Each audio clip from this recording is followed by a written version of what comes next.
So it looks like 2K has actually pulled Bioshock from iOS. For those that don't know, Bioshock was actually released on iOS back in August 28th of 2014 at $15.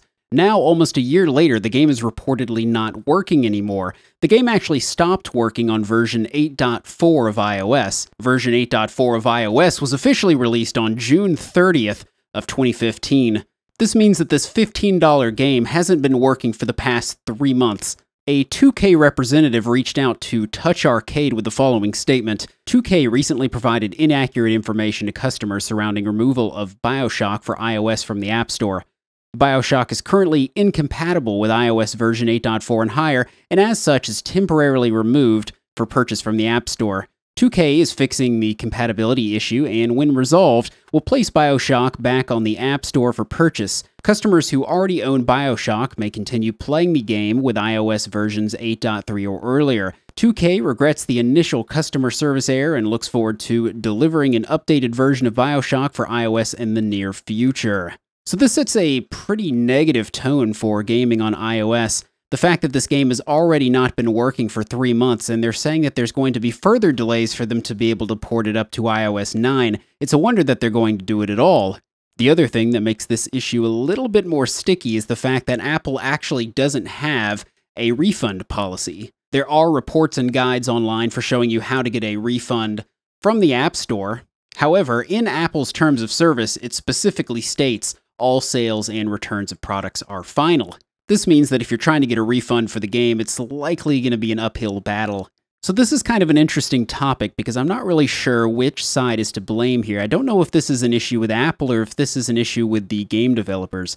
I'm going to assume that it's the latter. However, I would like to discuss both sides. If it's the former, I'm wondering what it is that Apple implements in each one of their iOS updates that breaks these games. I know that, say, from version iOS 8 to version iOS 9, it's mostly a bunch of small tweaks.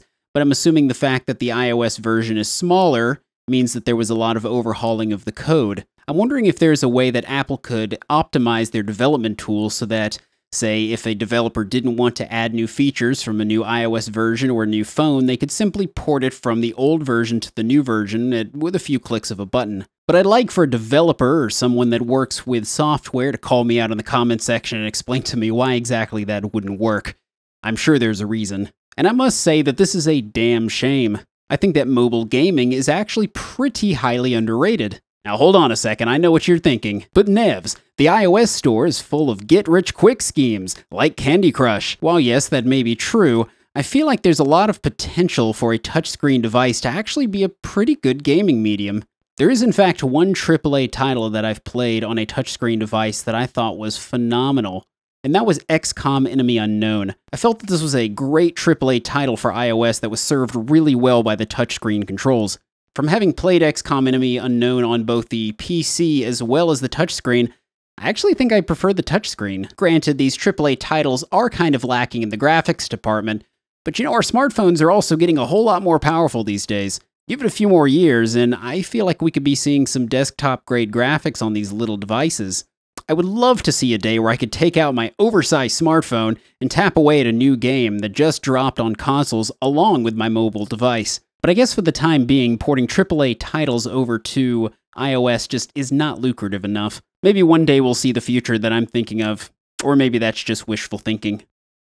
I know this type of content is quite a bit different from what you guys are used to seeing here on the channel, but I wanted to try shaking things up a little bit. Please be sure to give me a thumbs up or thumbs down on this video, as well as leaving me a comment letting me know what you think. I haven't decided yet if I'm going to carry this over to another channel or if I'm just going to leave it here amongst the Let's Plays. I really wanted to try to create some extra short-form content related to current gaming news, as well as opinion pieces in the same vein as people like Total Biscuit, Super Bunny Hop, and Review Tech USA, as well as others. So thanks for watching, and I'll see you guys in the next one.